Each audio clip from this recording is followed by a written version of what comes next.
अगर आपने या आपकी फैमिली में या आपके आसपास किसी ने भी इस साल मतलब 2023 के अंदर 10वीं कक्षा पास करी है तो हरियाणा सरकार उसे स्कॉलरशिप दे रही है।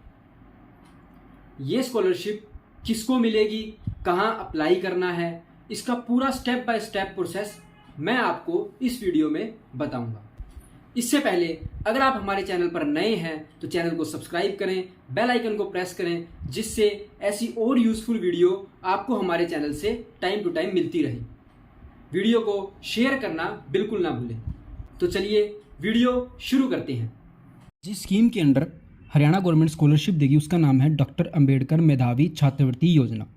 10th पास के लिए ये स्कीम है। जिसने 2023 में 10th पास किया है, स्टूडेंट SC या BC कैटेगरी का होना चाहिए और उसने 80% या उससे अधिक मार्क्स 10th क्लास में लिए हों। अब इसके लिए डॉक्यूमेंट क्या क्या चाहिए उनकी लिस्ट आपके सामने है। आप इनका स्क्रीनशॉट भी ले सकते हैं, जैसे family ID, passport size photo, 10th की marksheet, bank account passbook, caste certificate SC या BC वाला, प्रेजेंट क्लास प्रूफ, इसमें आपका ID कार्ड हो सकता है, या स्कूल से आप कोई भी प्रूफ बनवा सकते हैं, और रेजिडेंस प्रूफ में आप हरियाणा रेजिडेंस सर्टिफिकेट दे सकते हैं। सबसे पहले आपने क्रोम ब्राउज़र को ओपन कर लेना है। ओपन करने के बाद आपने सर्च बार में सरल हरियाणा लिखकर एंटर करना है।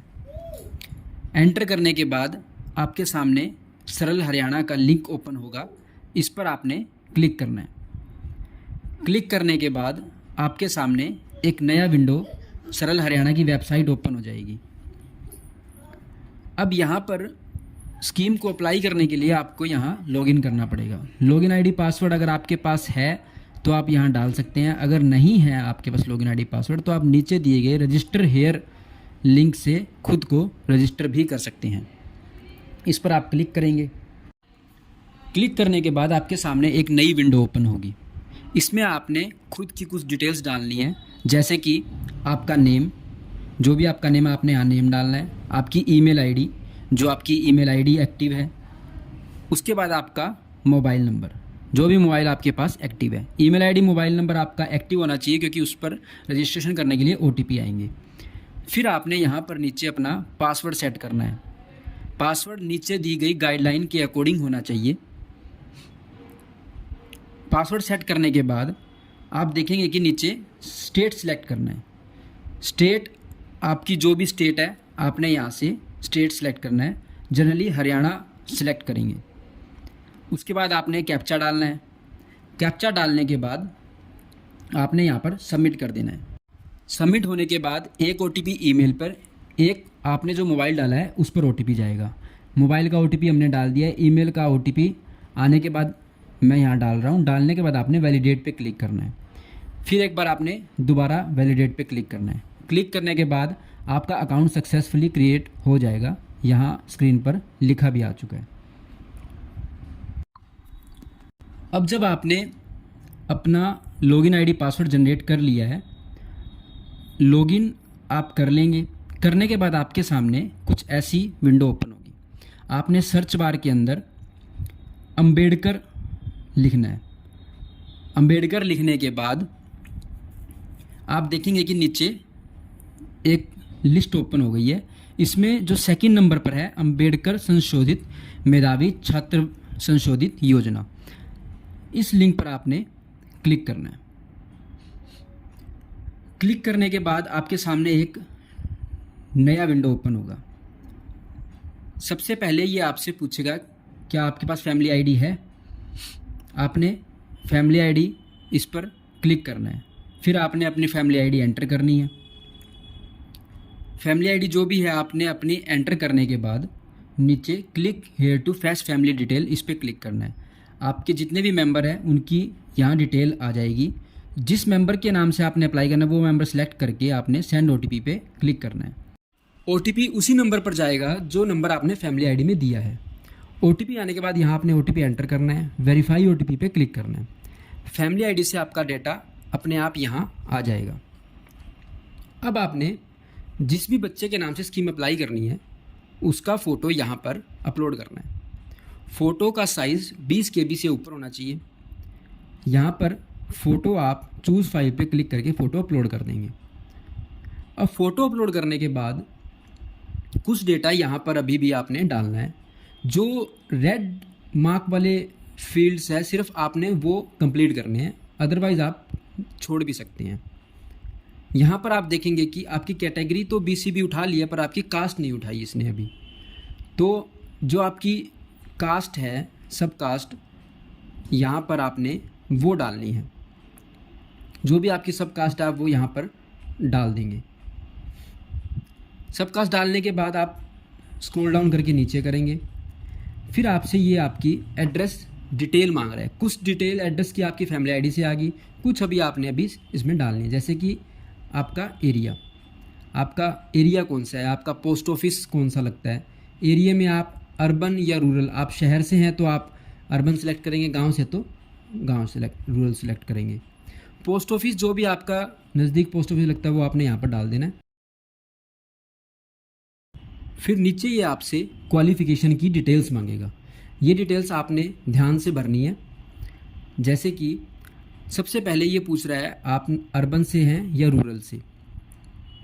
जो भी आपका एरिया एप्लीकेबल है, आप गांव से हैं तो रूरल, शहर से तो अर्बन, ये आप सिलेक्ट करेंगे।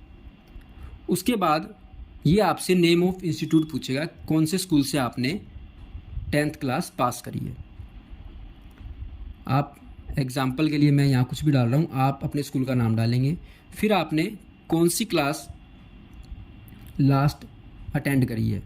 ऑटोमेटिक ये यहाँ पर 10th ही शो करेगा, आपने 10th सेलेक्ट करना है। आप देखेंगे कि इसने अपने आप यहाँ पर शो किया हुआ है कि आपने 10th 2022-23 में ही की होनी चाहिए।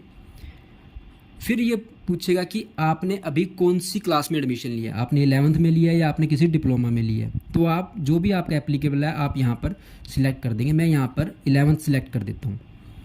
एडमिशन भी आपका इसी साल में होना चाहिए, ये भी यहाँ पर ऑटोमेटिक इन्होंने फिल कर रखा है। फिर जिस 10th क्लास जो आपने पास करी है उसका रोल नंबर जो आपकी मार्कशीट में आपने वो यहाँ डालना है। एग्जाम्पल के लिए मैं यहाँ कुछ भी डाल देता हूँ एक बार।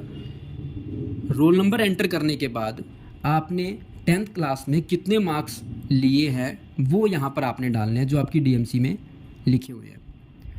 नंबर डालने के बाद कितना परसेंटेज आपका बन रहा है, आपको यहाँ पे परसेंटेज आपका 80 या 80% से ऊपर ही होना चाहिए, इससे नीचे ये नहीं उठाएगा। मैं यहाँ पे एग्जांपल के लिए 80 डाल देता हूँ। फिर आपने अपनी ग्रेड जो आपकी डीएमसी में लिखी है वो आपने यहाँ पर ग्रेड डालनी है। उसके बाद सबसे इम्पोर्टेंट ये आपकी नेक्स्ट कॉलम में बैंक डिटेल्स मांग रहा है, जिस बैंक में आपकी स्कॉलरशिप की अमाउंट सरकार ने भेजनी है। आपकी बैंक डिटेल्स आपकी फैमिली आईडी में ऑलरेडी अपडेट होनी चाहिए, वहीं से आपकी डिटेल्स उठाएगा। अगर नहीं है तो आप पहले वो फैमिली आईडी में अपडेट करवा लेंगे। यहाँ पर आप खुद से नहीं डाल सकते। कुछ कॉलम अभी भी यहाँ पेंडिंग है, जैसे बैंक का नेम, अकाउंट होल्डर का नेम, ये आपने खुद डालना है। मैं यहाँ पे बैंक का नेम डाल देता हूँ, फॉर एग्जांपल मैंने ये डाल दिया। उसके बाद आपने अकाउंट होल्डर नेम, जो भी अकाउंट में आपका नेम है वो डालना है, और आपकी बैंक की ब्रांच कौन सी है उस ब्रांच का आपने डालना है। डालने के बाद आप थोड़ा और नीचे आएंगे, यहाँ पर स्कीम की कुछ शर्तें लिखी हुई है। जैसे कि ये स्कीम उन्हीं को मिलेगी जो हरियाणा के स्थायी निवासी हैं, जिनकी इनकम 4 लाख से ज़्यादा नहीं है फैमिली आईडी के अंदर, और ये एससी और बीसी कास्ट के लिए ही स्कीम एप्लीकेबल है, किसी और वर्ग के लिए नहीं है। आपका मोबाइल नंबर, आपकी कैटेगरी एससी है या बीसी हैं, और आपकी इनकम, उसके साथ साथ आपकी बैंक की डिटेल्स आपकी फैमिली आईडी में पहले से वेरीफाइड होनी चाहिए। ये सब देखने के बाद आप नीचे आएंगे और जो कैप्चा नीचे दिया हुआ है वो आपने कैप्चा बॉक्स में एंटर करना है। कैप्चा डालने के बाद आपने सबमिट बटन पर क्लिक कर देना है। आपके सामने एक नया इंटरफेस आएगा जिसमें आपकी सारी डिटेल आपको शो करनी लगेगी। आप ये डिटेल एक बार वेरीफाई कर लें, अगर कुछ भी चेंज करना है तो आप बैक जाके चेंज भी कर सकते हैं। फिर आपने अपने डॉक्यूमेंट्स अटैच करने हैं। अटैच करने के लिए आप अटैच एनेक्सर पे क्लिक करेंगे, एक नया विंडो आपके सामने ओपन होगा।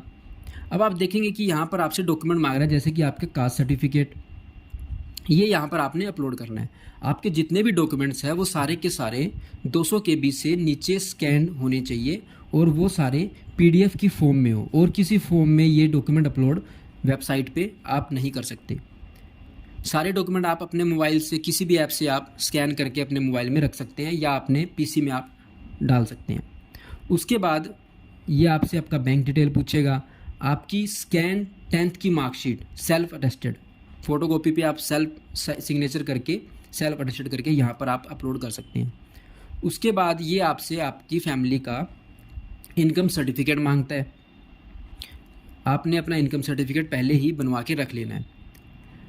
फिर जिस क्लास में आपने अभी एडमिशन ले रखा है उसका आपसे ये प्रूफ मांगेगा। जनरली ये आपका आईडी कार्ड हो सकता है, या फिर आईडी कार्ड अगर अवेलेबल नहीं है तो आप वहाँ के प्रिंसिपल से भी स्कूल के लेटर हेड पे लिखवा कर साइन करवा के ये अपलोड कर सकते हैं। फिर आपने यहाँ पर अपना हरियाणा रेजिडेंस का प्रूफ अपलोड करना है, हरियाणा रेजिडेंस का सर्टिफिकेट। ये सारे डॉक्यूमेंट्स मैंने पहले ही अपने लैपटॉप में स्कैन करके रख रखे हैं और मैं सीक्वेंस वाइज एक एक करके सभी यहाँ पर अपलोड करता हूँ। जैसे सबसे पहले कास्ट सर्टिफिकेट, फिर मैंने अपलोड किया बैंक अकाउंट का पासबुक, उसके बाद मार्कशीट की फ़ोटोकॉपी सेल्फ अटेस्टेड, उसके बाद इनकम सर्टिफिकेट। ये मैं एक बार एग्जांपल के लिए कुछ भी अपलोड कर रहा हूँ, आपने वही डॉक्यूमेंट अपलोड करना है जो यहाँ पर आपसे मांगा हुआ है। उसके बाद आपने अपना प्रूफ जो आपके स्कूल का जो प्रेजेंट क्लास का प्रूफ है वो डालना है। फिर हरियाणा रेजिडेंस सर्टिफिकेट आपने यहाँ पर अपलोड कर देना है। ये सब करने के बाद आप नीचे सेव एनेक्जर बटन पे क्लिक करेंगे। क्लिक करने के बाद ये सारा डेटा अब आपका सेव हो चुका है। एक बार आप फिर से इस डेटा को रिव्यू करेंगे। रिव्यू करने के बाद सबसे नीचे आपको एक ग्रीन सबमिट बटन दिया होगा। डेटा देखने के बाद आपने सबमिट बटन पर क्लिक कर देना है। मैं सबमिट नहीं कर रहा हूँ क्योंकि मैं एक आपको डेमो करके दिखा रहा हूँ, ये डेटा ओरिजिनल नहीं है इसलिए मैं सबमिट नहीं करूँगा। अगर आपको ये प्रोसेस करने में कुछ भी प्रॉब्लम आ रही है तो आप नज़दीकी किसी भी CSC सेंटर या किसी भी कैफ़े पर जाकर भी आप ये स्कीम अप्लाई कर सकते हैं। उम्मीद करता हूँ आपको ये पूरा प्रोसेस समझ आ गया होगा। इस वीडियो को आप ज़्यादा से ज़्यादा शेयर करें। जो भी आपके नज़दीक में किसी ने 10th क्लास पास करी है उसको आप शेयर करें ताकि वो इस स्कीम का बेनिफिट उठा सकें।